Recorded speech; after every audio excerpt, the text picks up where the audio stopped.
Welcome to Burlap Teachers. Enjoy the video. You begin by confirming prerequisites so nothing blocks the flow.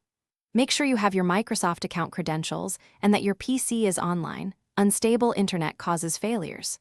Once done, open Settings and navigate to Accounts to start adding an account. If you're on an older Windows build, update first to reduce compatibility issues. Now choose Sign in with a Microsoft account and prepare to enter email and password. This step links identity, sync, and recovery options into Windows for a smoother experience. You'll now enter credentials and follow verification prompts.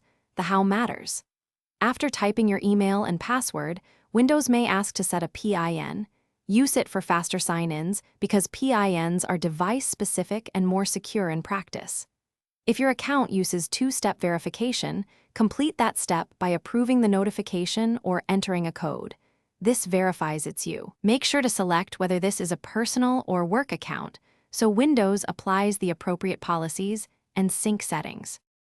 You finish by reviewing sync options and completing setup so data flows to OneDrive and preferences follow you. If you switch from a local account, confirm files and permissions migrated correctly.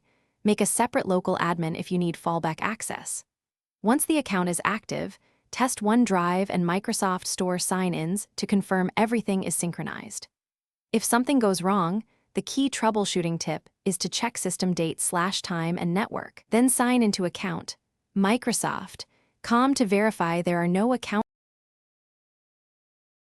Thanks for watching. Consider subscribing if this video helped you.